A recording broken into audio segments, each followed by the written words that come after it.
episode of Mic'd Up with Mello and Big Country, brought to you by Mid-America RV. Why work from home when your office could be in Yellowstone? 2021 will be the year to rediscover the outdoors. Mid-America RV is your gateway to adventure with their diverse selection of travel trailers, fifth wheels, teardrops, and toy haulers. They have the right size RV for any vehicle, all covered by their exclusive RV warranty forever. Game days, remote work getaways, and family vacations are all better in an RV from Mid-America RV. Experience travel like never before. Find out more at midamericarv.com. We appreciate the presenting sponsor of this particular program. As I said yesterday, now on YouTube. It took a while to get there. Boy, did it. But we got it there. If you're video editing. probably checking it out today. Yeah. I don't know that we had many views last night on the old tube. Well, it was supposed to be out by 4 o'clock, and I guess my computer's just like, we're done uploading this. So I go about my evening, and then I realize this never uploaded. Come back to the office around 9 o'clock. It's like, you have 2 hours and 45 minutes remaining. I freaking laughed myself almost. It was like, I don't understand why. So, well, just me keeping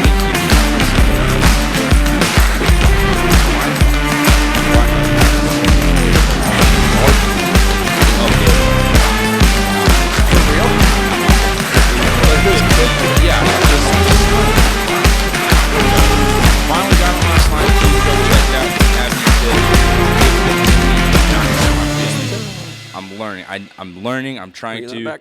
If you have any tips, just the tip would be very, very much appreciated. That's 2 or 3 varies there. I don't remember how many I just said. Very, very interesting. Yeah, it's 2 varies. Let's get to some different news.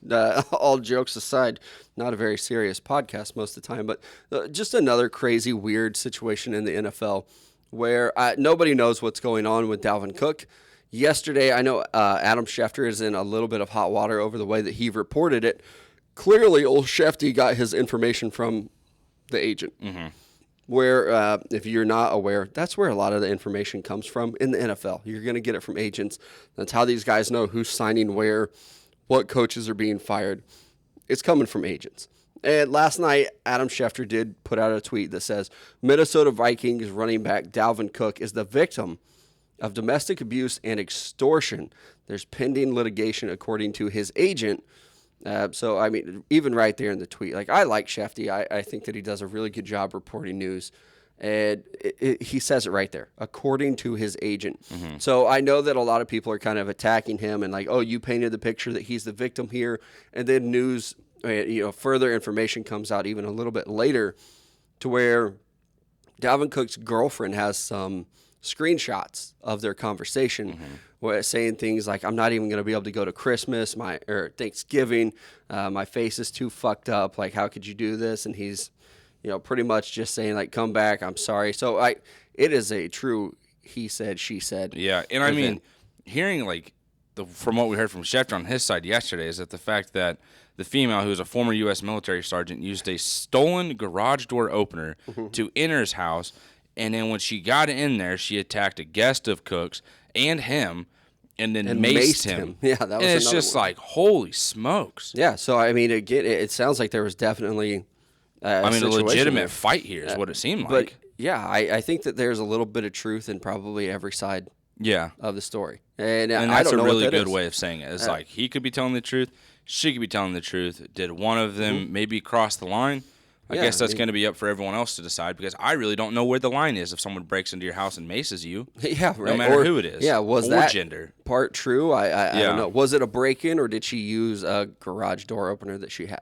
Well, even with people like that, it's like, oh, well, is that technically breaking in? I mean, maybe it's not breaking in, but you're legally entering the house that you're not welcome to. I would say if somebody maces you, you have the right to protect yourself. Yeah. Male or female. That maybe he took it too far. I am looking at pictures right now. Idea. Looks pretty rough. Mm-hmm. Yeah, but I also thought I saw tweets, and they checked me on this one, because I don't know. I thought I also saw a tweet from somebody that said she broke in and held him at gunpoint. So like if she had a gun and that's all that happened, she walked away lucky. I mean, but seriously. I don't know. So don't clip it out and try to get me canceled. I don't know what's going on. I've just read the same, tweets and reports that everybody else had. But I think this is a situation where we're going to have to keep monitoring it. And what happens with Dalvin Cook this weekend? Because I think we can talk about the football side of things. The legal side, I don't know. Not a lawyer. I just went to school for 7 years. So I don't know. It does say this. Almost a year ago, on the evening of November 19th, 2020, Sergeant Trimble unlawfully and without the consent or knowledge of Mr. Cook entered his residence at the address, gained entry into Mr. Cook's residence with a stolen garage door opener. Upon entry into the residence, Trimble immediately and without provocation physically assaulted Mr. Cook, punched him repeatedly, and maced him directly in his eyes, and then maced his 2 house guests. While he was trying to alleviate the burning of his eyes from the mace, she then sprayed him with a second round of mace and proceeded to arm herself with a firearm, forced Mr. Cook and his guest at gunpoint to remain in his residence for the next several hours. So he was like, that's true, then I don't feel bad for the pictures. Yeah, it was just like, holy smokes. But it's going to be another one of those situations where you have no idea what the truth is. And then as you get further into reports, like during the hostage situation, Trimble tried again to assault the female guest of Mr. Cook, and when Mr. Cook tried to stop the attack, Trimble was knocked to the ground and suffered a small cut above her nose. These facts are confirmed by at least 2 independent witnesses. Mm-hmm. And then she put out the messages yesterday, though, too, to go with it. I'm looking at them. I don't know. I don't see a date. So, like, maybe those could be separate instances. Yeah. I don't want to try to go full, like, private detective here, but, like, maybe this was a situation that had happened before. I don't know. But, again, I don't see a date. It does say also that they didn't have a very long-term relationship. Yeah, just a weird situation. I will say that, with Dalvin Cook. I do want to clarify, everything that I just read was a statement from his attorney. So that's who those words are coming from. It's not the official police report. Who even knows if that's true? Yeah. I don't know. But it's a messed up situation. It's just so insane to just be hanging out in your house and something like that happen, and then just, even vice versa for her to be, at that point and be intact. We'll find out more as time goes on, but definitely my attention's on this story 100%. Yeah, and on the football side of things, I don't know how you can play Dalvin Cook this weekend. I did see that the Vikings reported it to the league, though, and said immediately, that there might be an extortion case here, or where he might be the victim of domestic abuse. So I don't want to just throw it to the side, like, oh, he's the guy, he can't be the one being abused. Like, he definitely can be. But as far as this weekend goes with the Vikings, the good news for Vikings fans, like, this really sucks. You don't have to deal with it. But you do have a really good backup running back. And I know a lot of people will probably jump on us and be like, it's insensitive to talk about football when there's all this going on. I get it. But we're a football podcast. Yeah. We're a sports podcast. People care about that stuff too. And the Vikings have a very good backup running back. So on the field, Alexander Mattinson. I don't think they're in that bad a shape right now. Yeah. He stepped in for Cook before with injury, and it was several times this year. Right. It's so good that I ended up picking him up on fantasy. I don't know how far we can go into Alexander here, but dude's not in what league? Bad. Not ours. Tell you that. Doing freaking absolutely awful. I feel like I had stellar drafts this year in fantasy, except for ours. Do we want to go there? Except for the league that we're both in. My other leagues feels like it's pretty good. Pretty good team I got here. Awful. Sitting at the bottom. I'm killing it. I'm killing it. 8 straight wins. I'm 8-1. What? I lost week 1 to our. You're on 8 straight freaking great wins. Sponsor Josh Schmutz at Mid America RV. I lost to him week 1, and I have not lost since. And it hasn't. Way to go, Josh. Close. Once those Rams players started going for me, even last week, our buddy Duffy that was on with us, he's in a league. I'm in a league with him as well. He started talking shit to me on Thursday night because he had Jonathan Taylor going. And Taylor, in that league, scoring's weird. It's messed up. I'm just going to call him out on that one. Jonathan Taylor went off for like 54 points. And he texted me, it's a bad week to be playing against Jonathan Taylor. It's like, oh, shit, like, I'm probably going to lose to him. Like, that sucks. Yeah. And then my boy Nick Chubb goes off, 100-plus yards, 2 touchdowns. He also scored 50-some points, and I got that dub. So that's nice. It's nice to play fantasy sports when you're good at it. Yeah, I bet. The minute I start to be bad, I'm like, fuck it, I'm done with this team. I'm not checking my roster. But with the teams that I have going, I've got a couple really good teams that I'm paying very close attention to. I tried to pick up, I can't remember his name, Madison from the Vikings. He's a guy that I've been very high on, but I had a good draft, and it looks like he's on my roster now, so you can't even claim him. I have Alexander Madison. Good try. I picked him up immediately last night. I went to our league and I looked and I said, he was available last night. night. Is this motherfucker available? And he was, and I took him. You don't even need him. So fast. Don't need him. No, bullshit. You don't need him. I can't play him in my flex. I can't play him at running back. Hey. Now that Nick Chubb is out. Help a brother out. Now that Nick Chubb is out, I'm going to play him. Nick Chubb out due to COVID. And I heard today that Nick Chubb could potentially still play. If he, like we were saying yesterday or the day before, if he has 2 negative tests, he could still come back and play because he is vaccinated. So it's just an embarrassment of riches that I have on this since roster. You're just so good at old fantasy, who should I have at running back?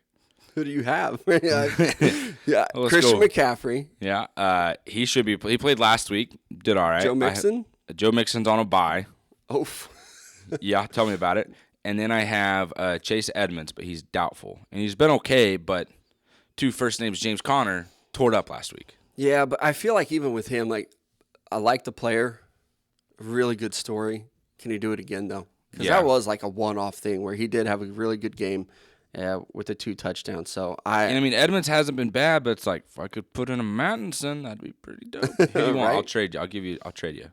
You want another Rams player, Robert Woods? Take both of them. I have Devin Singletary just sitting there on my bench. Nah, that's fine. I got Darnell Mooney. I also have up-and-coming player. Melvin Gordon is a guy that you might be interested in. He's been pretty solid. I want more of Javonte Williams because I know. Yeah, but I don't have him, so like you're shit out of luck there, bud. Melvin Gordon, though? Who do you want? I don't know. Probably nobody from your roster. That's whatever, though. You freaking dog. Noah Fant, out. Michael Gallup. Noah Good should be his name. That was one of your guys. That was one of your guys from the preseason. And I took a lot of heat for it. You know, you can't anticipate injuries. Yeah. Well, maybe you can because broke stays broke. But you don't know who else I just picked up on free agency. This is great. I'm glad that you guys get to be here as we check our fantasy football lineups. But I feel like I should mention this one. I don't know who had him, but they dropped him because he's on bye, and I'm just going to store him on my bench, was Allen Robinson. He's just sitting out there, not doing anything. Like I'm taking a bet that Justin Fields starts playing well. Boy, he looked good last week. That second half, he looked electric, and now they get the bye week, so Fields gets to prepare a little bit. Yeah. Now I've got Allen Robinson on my bench too. I have him in like every other league but this one. Not gonna get him. It's not gonna happen. Ain't gonna happen for you. But I mean, also. So we might as well just go ahead and solidify it. You've won this league again. Is that 2 years in a row? If you won last year. There's a long season in front of us. If the season ended today, we're taking it week by week. We don't want to get too far ahead of ourselves, but I have started looking at making some moves for guys that I think could be good in the playoffs. So there's that. This freaking dude. So we'll see what happens there. Also, last night we got the Aaron Rodgers Green Bay Packers fine. I thought it was pretty stupid. Little slap on the wrist. I also feel like I had some people trying to bait me into like politics and race talk last night with my tweet. I put it out there that Aaron Rodgers fined $14,000, and we'll get into it later when we talk basketball, but Markieff Morris fined $50,000. And I'm not a big Darren Ravel guy, but I do think he has some interesting tweets every once in a while, and he's good at math. So with Aaron Rodgers' base salary of $22 million and him being fined $14,000, this is the equivalent of fining the average American $33. If I got a speeding ticket and the fine was $33, that is not going to change anything about the way I live my life. No. I'm just going to be like, oh, well, that sucks. Here's my, $34. Not eating out this weekend. Yeah. Or, if I had like an overdue book penalty of $33, I'm not even going to look at it and be like, shit, I better get that returned on time next time. Nope. I'll just be like, you might not even notice that comes out of your paycheck. Yeah. The fine's only $33. Like that's okay. I don't care. But when I saw that last night, that's when it really hit home of like, these guys make stupid money. And we talk about it like it's just so like, oh, this guy's only getting $15 million. You got to pay him more. He deserves more of this. He's a much better player. Mm-hmm. Fuck. Who wants to pay me $22 million to edit some video in the podcast? Right? Or What's up? Even a little $14,000 here every once in a while. Yeah.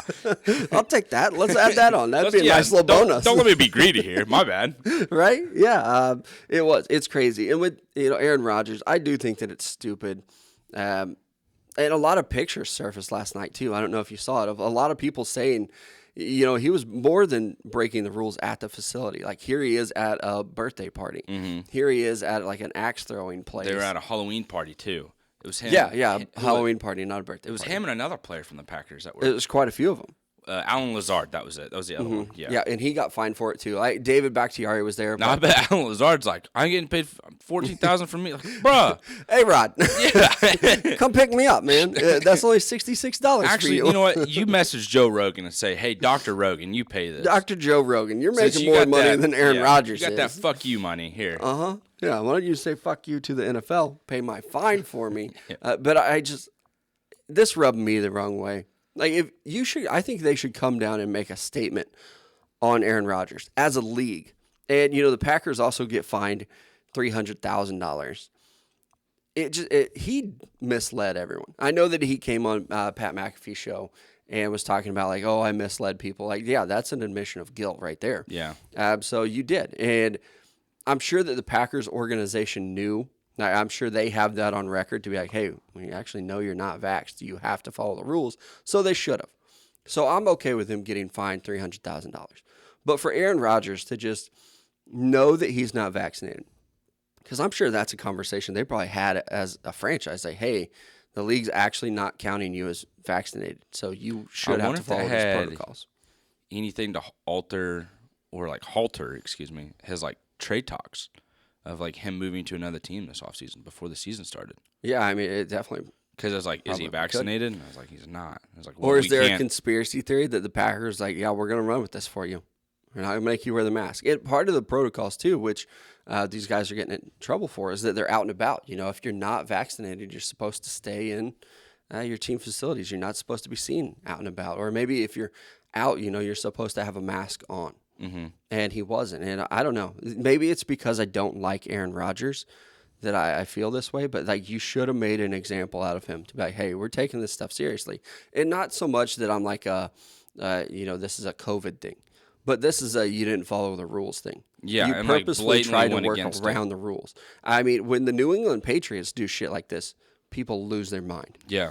They like want draft picks taken from them and want to call them cheaters and things like that. It was the Raiders that got draft picks taken from them last year because of protocol issues. Right, and got fined $500,000. And the Packers only got fined, was it $400? $300. So, I just think it goes to show how over the NFL is over all of this. Ultimately. Yeah. And they were like, we'll take $14,000, you're getting $300,000, we're not even taking draft picks. It's like they have the mindset of like, at some point this is just going to wave over and we'll move on from it. By next week it will. Or, if this Dalvin Cook thing takes off, all the attention will go right there. In other news, big news too, I guess, Odell Beckham Jr., we're still talking about him. 3 days this week. He can sign anywhere now. And there were reports this morning, I don't remember who, said that he's honing in on the Chiefs, the Packers, and the Saints as teams that he would want to go to. I think all three contenders. The Saints definitely need help at the receiver position. Yep. The Packers are probably just going all in. And then the Kansas City Chiefs. I know I said earlier, I was like, I don't want him on the Chiefs, but I have a feeling just because I don't want him that it's going to happen.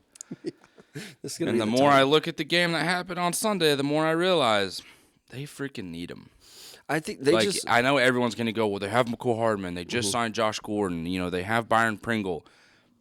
Josh they Gordon, have Robinson. Shit, I thought he was going to be a Pro Bowler from the way everyone was talking. Like, here's the thing. It's like, yeah, they have him. They're not doing anything. McCole Hardman stops running his routes. He drops key third down receptions. DeMarcus Robinson, we know, is a master at dropping touchdowns. And Josh Gordon, he's not even getting looks. And when he does, it's either a pass that zooms right by him and hits someone else in the face, or it's forced and it gets intercepted, or he drops it. And it's like, okay, you bring in Odell, all you need is a slant master, really, because Tyreek Hill and Travis Kelce, you're going to have so much attention on them anyways. Odell's going to get to eat one-on-one, and we know he can do that. I think the biggest problem is not if he can do all of that. It's what's he going to do when he's relegated to wide receiver 3, like target number 3. I don't question what he can do on the field. I think that he can fit in on the field, like just playing football anywhere. I think he's still talented enough. I don't think he's wide receiver 1. I don't think he's that talented still, and I question the motivation. What I question with Odell Beckham to go to teams like the Packers and the Chiefs, what's going to happen when Devontae Adams is targeted 17 times? Yeah. And Odell Beckham has 2 targets. Yep. Is he going to lose his shit and be a problem in the locker room? Is he going to throw something on the sideline? Is he going to hit the kicking net? Absolutely. Yeah. Is his dad going to go comment on videos that like, hey, Patrick Mahomes is not targeting Odell Beckham? Because then that just becomes another distraction. And with him, I don't think the risk is worth the reward. Yeah. Because I think things could really go south. Sticking with the Kansas City Chiefs, a lot of people thought when Josh Gordon signed there, it was going to be something special. He is barely seeing any targets. Yeah. How's Odell Beckham going to handle that? And I do think that Odell Beckham is better than Josh Gordon, but how's he going to handle it if he's getting 4 targets a game? And some people might go, well, granted, Josh Gordon hasn't been there very long. He's still learning the offense. There's some truth to that, but at the same time, he's been there long enough to where he understands the role. Yeah, like he knows what he needs to do. He's been there long enough that he should be seeing more. Yeah. If he were as good as people wanted him to be, he would be seeing more than 1 target a game. 100%. Yeah, I mean, honestly, if you break down the math, he's not even getting 1 target per game. Because there were, I think, a game or 2 where he wasn't targeted at all. So with the Chiefs, maybe it fits, but I don't know. I do have, because, I mean, with the Saints, I really don't think that if he goes to the Saints, it's just so he can go back home to Louisiana. Right. Like, I don't think they're realistically a contender this year. We don't know who Jameis is. And now he's out. Or Trevor Siemian. Like, what is he? Taysom Hill? Can that offense continue to run with just Odell at receiver and then kind of everyone else being in a fill role besides Alvin Kamara? With the Packers, I think it makes sense.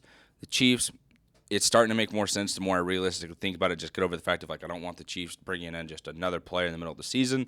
But if this helps get them over the hump and that offense going, sweet. Mm-hmm. Here's my next question. What number is he going to wear if he goes to any of these teams? Because 13 is taken on all of them. Oh, yeah? The Chiefs, Brian Pringle. The Packers, Alan Lazard. And the Saints, Michael Thomas. Gonna have to find a new one. I did a Raiders podcast last night, and we were talking about like the potential of him being a Raider. It's like, well, he's not taking that number from Hunter Renfrow. Yeah. That's for sure. So, go look for a different one. I think he'll be fine. He'll go like number 1 or – What number was it? He was number 3. He wore 33 for a bit in college as well. He wore 3 too, and then he switched to 3. So 3 is available. That'd actually be sick. Yeah, maybe he'll go to one of those, but I don't know. We'll see. I also wonder I know I saw reports yesterday of Odell Beckham's going to take his time and figure out where he wants to go. I also wonder, is that like agent speak for, holy shit, we don't have very many teams interested. Like we thought we'd have this huge market of 31 teams and no one's calling. No one put in a claim. No one wanted to pay that like $7 million. And I get the cap space. Not a lot of people probably could. But I do wonder how much of a market is there for him. And then a little more NFL news with the Jets quarterback situation. I was getting ready to do it. The Jets announced that Mike White will start at quarterback this week versus Buffalo. Robert Saleh said that they won't push Zach Wilson back from injury, and the right move is to wait another week. The right move also might be to see what Mike White has. How's that hand? How's that forearm feeling? If it's good, maybe you give him another chance. I don't want to hate on Zach Wilson. I don't know him. His mom seems like a real piece of work. But I want to see what happens with Mike White. I want to see if he can do it again. If homie comes out and throws for another like 300 yards and 2-3 touchdowns, then we have a legitimate quarterback controversy. Yeah, that's a see you later, bub. Yeah. Sorry we wasted a pick. God, it's so like Ryan Leaf vibes. Hey, Washington, what's up? Mm-hmm. Or like not kind of like Drew Brees in the sense that when they took Phillip Rivers and then Drew Brees started playing well, and I was like, oh, shit, we had him right here the whole time. Like, I don't think the Chargers are bothered by that anymore. There's no regret because Rivers played very well. But you took a quarterback, number 2 overall. When you have guys out there like Rashawn Slater, Penny Sewell that are playing very well, they could use some offensive line help. You've got some rookie pass rushers. I mean, Jamar Chase at receiver. Jamar Chase, at receiver. Like there are some directions that you maybe could have went. Now, Mike White still has time. He could just be bad. Who knows? But we are going to get him another chance on Sunday versus Buffalo. That's a real test, too. Like I feel like we're going to know after that game if Mike White is a good quarterback or not. And then again, previous Jets quarterback Sam Darnold has an incomplete fracture of his shoulder, which everybody making the jokes of. Of course, it's an incomplete fracture. I was laughing. I was giggling like a freaking schoolgirl reading all those. It was just hilarious. How do you keep this guy in when he's got a fractured shoulder to just let him throw over and over? Well, they're probably like, well, it's not complete. Let's see if he can, Yeah, why don't you go ahead and finish the job so he'll be out a couple weeks, and we can move on and go to P.J. Walker, who will now get the start for the Carolina Panthers. And that was kind of something I think I was tweeting about on Monday. I do think that this is the right move, even if he weren't injured. See what you have in P.J. Walker. Mm-hmm. I don't think that either one of these guys are going to be starters in the NFL, but I think you can have like a competition to see who the backup is. Yeah. Who are we trying to keep on roster for next year? Because they just went and signed Matt Barkley as well, who I honestly forgot was still in the league. Yeah, I know he's been living that a while ago. He's been living that Chase Daniel life, he's man. trying to attach to that. Just going to be a backup, make tons of money, and just live the dream. And can I also point out that the Carolina Panthers are still not signing Cam Newton? Let it go. Like the Cam Newton stands. I mean, he's done. Let it go. It's over. Yeah. The ride's done. Like his old team's not even trying to bring him back. The Washington football team and Ron Rivera, they didn't try to bring him in when they had injuries. Like their quarterback room's a mess. The Saints didn't try to bring him in when they had quarterback problems. The Jets didn't. They traded for fucking Joe Flacco instead of bringing in Cam Newton. I think we can put that story to rest. I don't think that he's going to be signing anywhere. And now with Sam Darnold, I was really wrong on that guy. I mean, he was QB1 in that class with Josh Allen and Lamar Jackson. And those were the last two guys taken, weren't they? The last two quarterbacks? Josh Allen was selected above Josh Rosen. Was he 9th? No. He was 10th. Rosen was 10th. Yeah. Allen was 9th. Just snuck in the top 10. Yep. I don't know why I remember that. But a lot of people forget about Josh Rosen, though, man. I don't, because absolute garbage. I think it was up until last year. I was like, man, there's like someone just needs to give Rosen a chance. Nah, this dude just sucks. I mean, same thing with Sam Darnold right now, though. It's like, I was like, this is it. Mm-hmm. He's got weapons. He's got a little bit of protection. He's got a solid defense. Now you got his former teammate, Robbie Anderson, like just screaming at him on the sideline. Right. I bet Robbie Anderson is like, well, man, I didn't realize your shoulder was like freaking incompletely fractured. Yeah. And I think there's a lot of that heat of the moment stuff that happens too. I think that's one thing that people who aren't in football maybe kind of fail to realize. Let's talk a little bit about that because our Texas Longhorns are also in the news too. But first, let's mention our great sponsors at Miners and Monroe. You can go visit them at minersandmonroe.com. I meant to throw on my cardigan today, but I forgot before we jumped on. That was my big plan, show off my cardigan that I have. I don't have a Miners from Miners and Monroe. Nope, you just decided to wear a Bleacher Report hoodie. I did. No affiliation there. Nope. Anymore. But, just like unless. You know what? Clearly, our guy Big Country needs some more hoodies. He needs to head over to minersandmonroe.com. Use code MIKEUP10. Save yourself 10% off at minersandmonroe.com. Yep. Next up, Gunspot. Be sure to visit them at gunspot.com. If you don't change that hoodie, this is where I'll be going. Well, I need to get. That is a joke. I should just go ahead and say that's a joke. That is not a real threat. You're threatening my life, man? If we had an HR department, dog. Yeah. Pop. Anywho, gunspot.com. Be sure to visit them for all your gun and ammo needs. It's not a matter of if, it's a matter of when. Be sure you're in a position to protect you and your family. And let's talk a little bit of college football. We did have the college football playoff rankings come out last night. We'll get to that. Scott Frost of Nebraska, a popular topic on this show, has always been the coaching carousel, what's going to happen with him. And I did want to talk about the fact that he has agreed to stay on for next year. They're not going to fire him, but he is going to take a restructured, cheaper deal where the AD even came out and said, he's really betting on himself. With this one, he's going to take a pay cut that lowers his base salary, and he's also going to lower his buyout. So if Nebraska does want to fire him after next year, it's going to be like $2 million instead of like $7 million. So Scott Frost staying around for another year at Nebraska. Not that, here's the thing. With Nebraska, you've had a lot of heartbreaking losses this season. And you ask a Nebraska fan like our guy Rob Forrest, he's going to say, well, it's kind of hard to win football games when your special teams unit sucks. Like, you're in football games, and yeah, you're still losing. It's going to take a little bit of time for all that to click. I mean, these guys, like Scott Frost is just kind of figuring it out as a coach. It's hard to just come in to Nebraska in the Big Ten and just dominate. Like, it's going to take time. I think one thing that's really important to look at, he's been at Nebraska for 4 years now. Yeah. So he's playing with his recruits and everything like that. So you can't even make the excuse of like, oh, when I get my guys in here. But he was one of the top candidates. He was at UCF in 2017 when they went undefeated and took claim of part of the national championship or whatever. But he was a top coaching candidate that could have went a lot of different places. He decided to go back home to Nebraska, and it hasn't worked out there yet.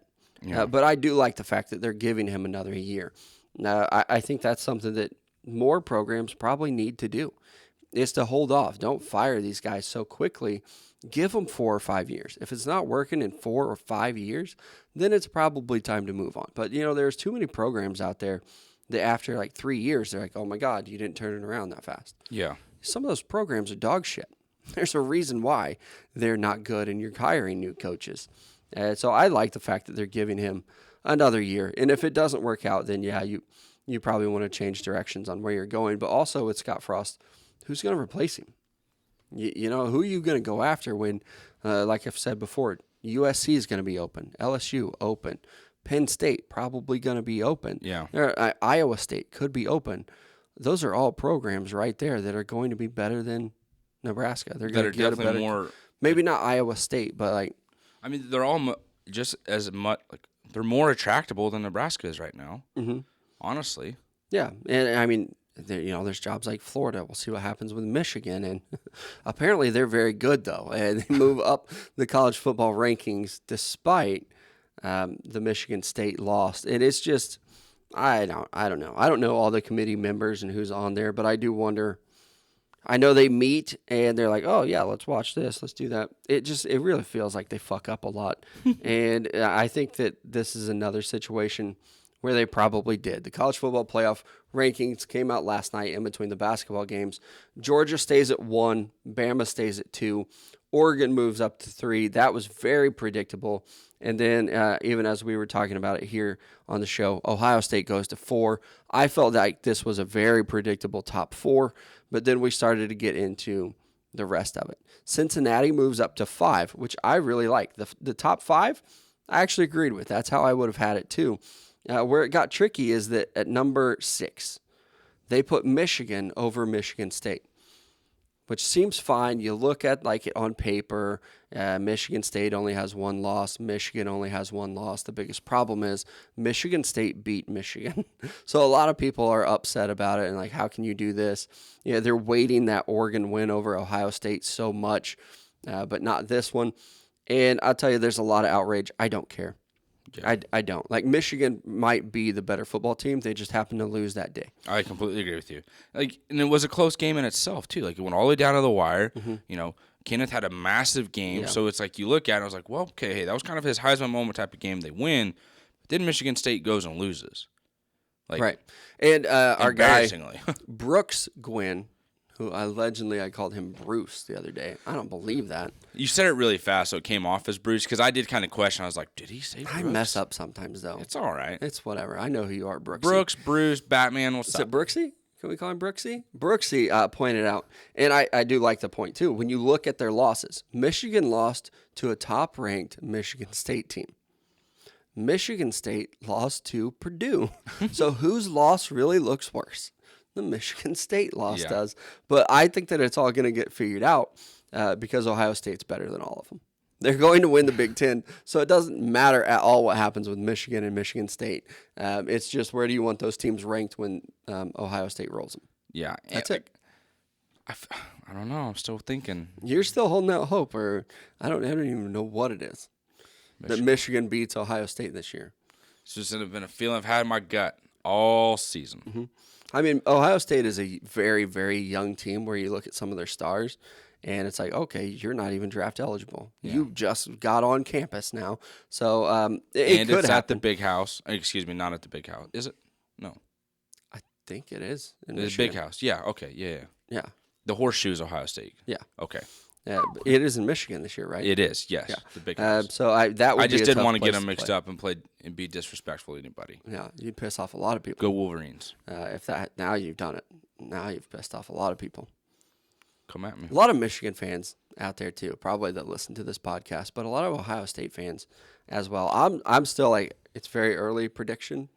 I think Ohio State will beat both of those teams. Now, I think Michigan and Penn State play this weekend. We'll preview those games tomorrow. That could be a tough battle for them. I'll never say never, but Ohio State has been kicking the shit out of Michigan for 6 years. I don't know that that's just going to end. It will have to eventually, I think. Yeah. I don't know if this is the year, though. And then the last little bit of the college football ranking that I could not believe. I was actually shocked, and I put out the tweet. I think the College Football Playoff Committee actually hates Oklahoma more than I do. I can't believe it. They are undefeated in the Big 12. They've got a quarterback who's playing absolutely great football right now. And you still have Michigan and Michigan State ranked ahead of Oklahoma. Like, am I high? Am I on the committee that's like, oh, you just need a completely biased opinion about Oklahoma? Yeah, keep their asses at 8. Who cares? I don't understand it. They should be number 6 in this ranking. They're undefeated. I think they look better than Michigan and Michigan State too. Really? Yeah. They almost got beat by Kansas though. But like, go back and look at it. They didn't. Like, it was like a 12-point win. Yeah. But because it's Kansas and they kept it close for a while, everybody's like, oh my God, they almost lost. No, they didn't. They had control of the whole fourth quarter. Yeah. Michigan State did get whipped by Purdue. It's not like Purdue's good. I know they have a number in front of their name now, but it's not like 19, they're good. Yeah. It's not like they've been dominant. I mean, when we look at like all the great players at Michigan State, you got one. And if you can shut down the run, I don't know what you have there. At Michigan, I'm just waiting for that to fall apart like it usually does. So I mean, even if you look at Oklahoma, I mean, it's the Brooks point with Michigan on who they've lost to. Michigan State, high-ranked team, to who Michigan State just lost to, Purdue, ranked 19th. Who has Oklahoma beaten this year that's ranked? Yeah. If you look at it, nobody. Right. Texas is ranked 21. Mm-hmm. That's it. And Baylor, I mean, they play Baylor this next week at 13. So if you single-handedly win that game, and then you end the year in a couple weeks at Oklahoma State. Yeah, but even to that point, Michigan has no ranked wins over teams that they played at the time. Like right now, Wisconsin's ranked. And if they beat Penn State and Maryland, they're not ranked either. Mm-hmm. I mean, they really won't get an opportunity to prove they're playoff worthy until the last game of the year against Ohio State. Yeah, I mean, they have to win that game. I think same for Michigan State. If you want to stay in it, you're going to have to beat Ohio State in the Big Ten. But I mean, if you're like a Big Ten fan, if you're just like, I hope somebody from my conference gets in, you still have a very good shot at all three of those teams. But somebody's going to have to win out. And for Ohio State, they might actually have the toughest road ahead because they play Purdue this weekend. They are ranked now, so we'll see what happens with Purdue. They've got some good upset wins under their belt. Then they play Michigan State at home and then finish the season at Michigan. So, like, if Ohio State wins out, clearly there's nothing you can say to keep them out. Yeah. But that's going to be a tough road. And if they win those 3 games, then I think we can throw out the who's better, Oregon or Ohio State. It's Ohio State. Like, sorry that you beat them once, but now they're playing very well. But that's what's exciting about the college football playoff too. And a lot of people get, upset about it, and they're like, oh, my team should be ranked here. Take care of your business, and you'll get in. Let's get to those last great sponsors of ours at Club 609, the best bar in the world with some of the best appetizers as well with their 2-for-1 drink specials, $2 draft pours at Club 609. Definitely get in there. Take a look. I think I can show it off. Is it? It's too high. It's too high. I tried to show off the tattoo. It's too high. But definitely go in there. Check them out right here, downtown Joplin, Missouri, for the best bar experience you will ever have in your life. It's got any type of situation you're looking to get into. And the best car shop situation that you can roll yourself into is Downtown Lube, located right here in Joplin, Missouri on Main Street and First. Be sure to visit them for all your car needs. They do specialize in tires and lubes, but they are much more than that. Visit them at downtownlube.com for their full list of services. Oh, yeah. And now let's get into a little bit of basketball. We talked about it earlier, the Jokic suspension. He suspended 1 game for his interaction with Markieff Morris. Markieff Morris fined $50,000. So let's go back to segment 1, where Aaron Rodgers lied to the league that he works for, misled his organization, his fan base. He didn't follow the rules, and again, lied to everyone. Mm-hmm. $14,000. That's it. Markieff Morris bumped into a guy too hard. He's fine. Jokic is fine. There's a little bit of a scuffle. They're fine.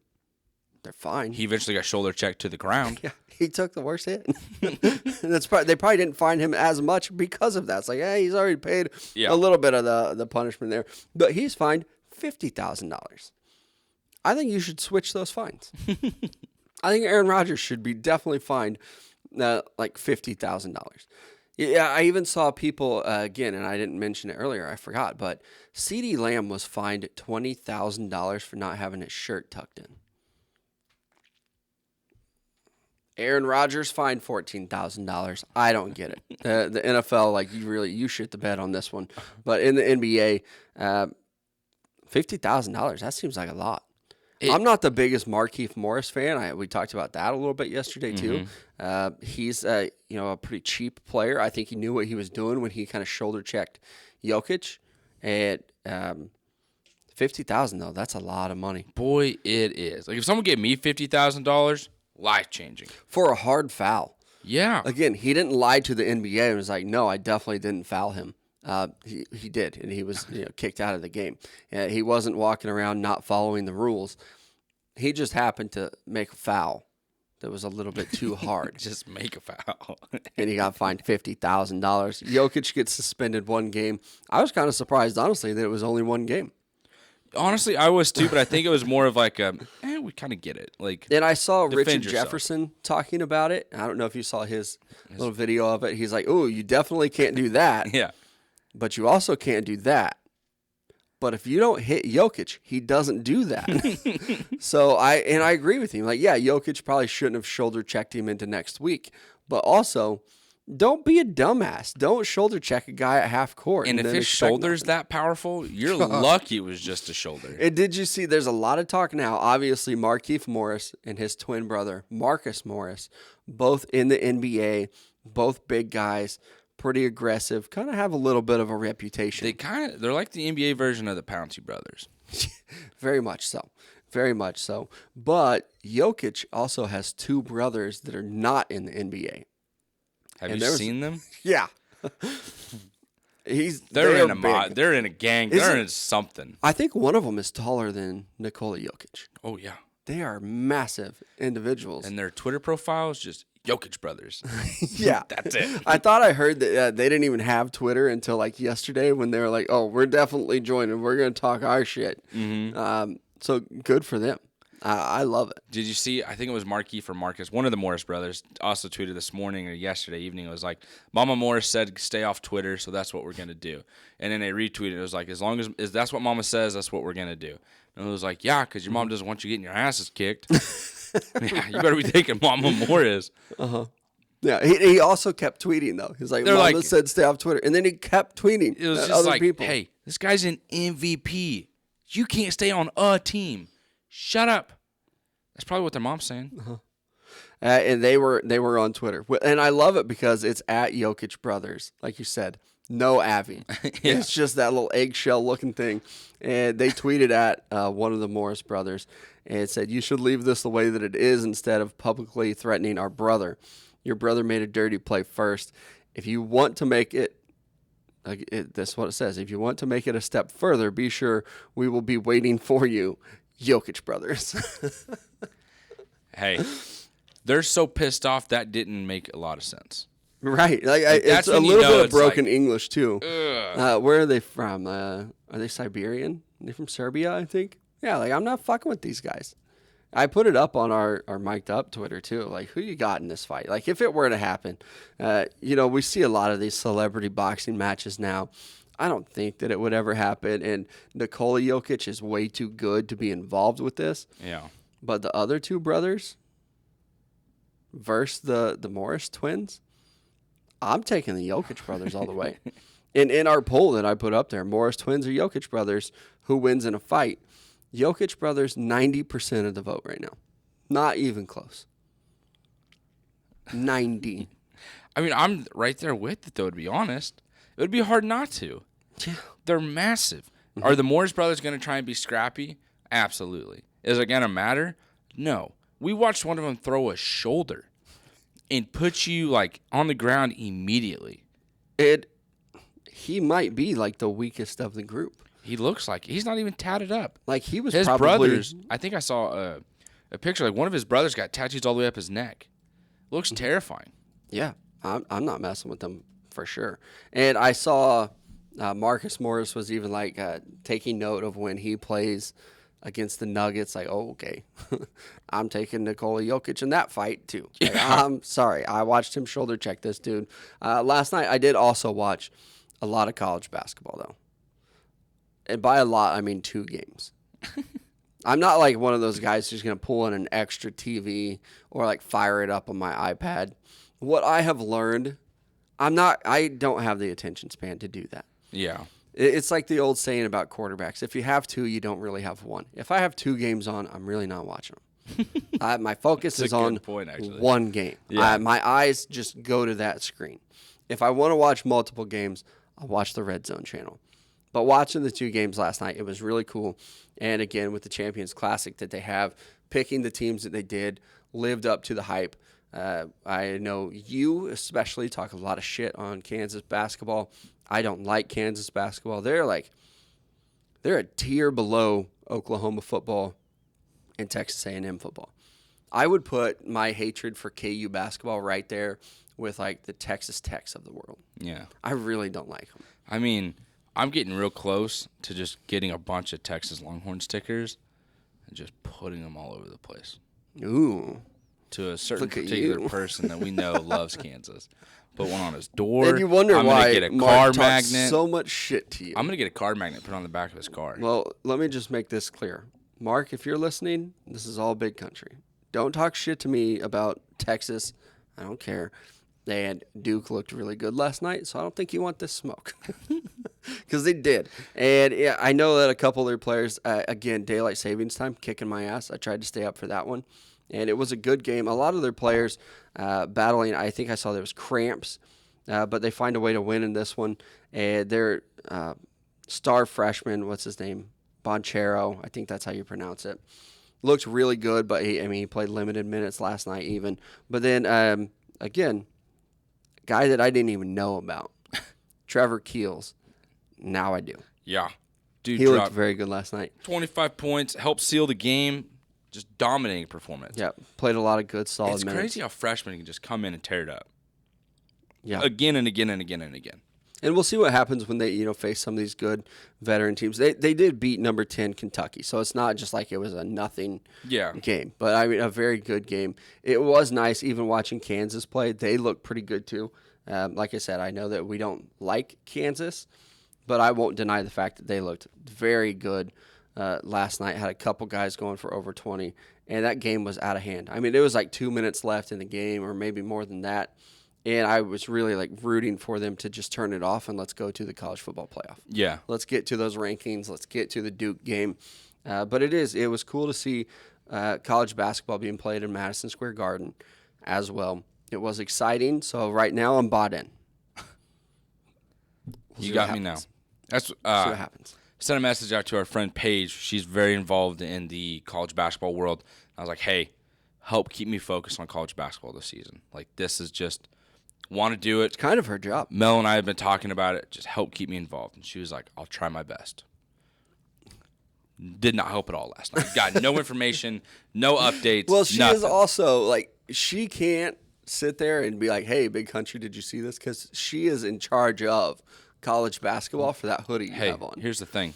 So she's got some Be bigger better. fish to fry than Be better. oh, I have to take care of this idiot and make sure he watches games. Like, just grow up and do it yourself. I bet that's exactly what she said, too. That's if she didn't say it because she's too nice of a person. Listen here, you big dummy. Turn on the TV and watch it. Yeah, it's and if on you ESPN. didn't, Just turn the channel on. look at the stats. You fucking chump. That's what she was probably thinking. I need to do like angry page reactions. You know, what Key is and it? Peele used Yeah, to do interpreter. it for Obama. Yeah. Yeah, she's too nice to ever be angry or tell you what she's thinking. For the most part, I have seen her get mad a couple times. Yeah, I was just like, But I've seen her in the morning trying to take her to get some coffee, and she's just ranting away, and I'm just like, I don't know where the fuck I'm at. Please turn your GPS But I know on. she has a lot on her plate during, especially right now in the month of November with college basketball and college football. Yeah. Because she's in charge of both of them. So, yeah, she's definitely like reading your text and be like, yeah, fuck off. I'm busy enough. You go watch Gonzaga play and take care of it. I'm not going to babysit you. That's a fair point. Yep. But in other teams that played last night, all top 5 teams in action, I didn't watch any of the Gonzaga game, but I was, following it for the box scores and looking at what they were doing. I said I wanted to see Chet Holmgren play. I haven't seen any of the highlights yet. I haven't Either, but again, looking at the box score, he had 14 points, 13 rebounds. So even right there, it's like, oh, okay, homie's doing something. Yep. He also added 6 assists and 7 blocks. 7 blocks? Yeah, Jesus. so, I mean, he did it against Dixie State, whoever the hell that is.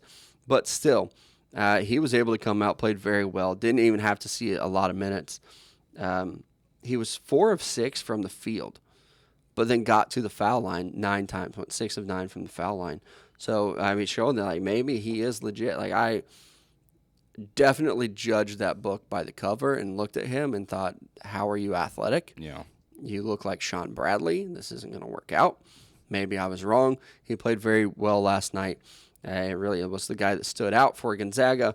UCLA also played last night. They're the number 2 ranked team. California State Bakersfield, no thanks, don't care. Play a real team. Looked like they played pretty well.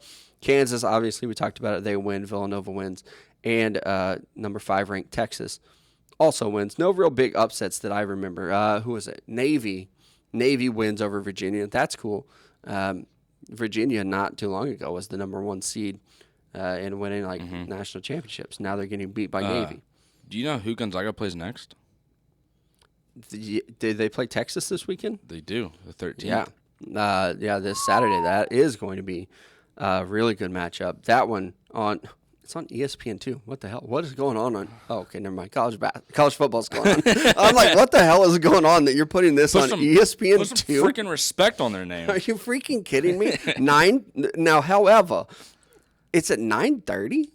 9:30 on ESPN too. You're gonna show Pac-12 football over this college basketball matchup? That says a lot about what ESPN. Who's even playing in the Pac-12? Who freaking cares? That's right. I don't know what that matchup is this weekend. I haven't started looking ahead yet, but it is kind of crazy. You have a top 5 matchup, okay? Top 5 matchup in college basketball. Number 1 seed, number 1 ranked Gonzaga against number 5 Texas. 2 pretty big fan bases, 2 good markets for basketball. You're putting that on at 9:30 because Oregon plays Washington State at the same time. And I know a lot of people will be like, how could you? Well, I'll tell you, those good folks at ESPN are not dumb. They know what people are going to want to watch. They've looked at the data. They've seen the analytics of it. They know that this college football game is going to be bigger than the college basketball game. You know, you can go to that game for just $44. The basketball game? No, the Oregon-Washington State game. That does not surprise me. That kind of does me. I didn't realize tickets would be that cheap. Yeah, out there in Oregon. College football is not as bad as the NFL. You could go to New Mexico State at Alabama. Tickets as low as $8. Mm-hmm. Damn. You're probably not sitting very pretty. But yeah, you just find out where those seats are open later on and walk down to I them. do want to go to a college basketball game. I know our buddy Cole's been trying to get us to be interested in an NBA game. NBA games are so expensive. They are.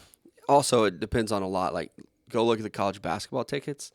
This Saturday, Duke plays Campbell, whoever that is. Tickets as low as $181.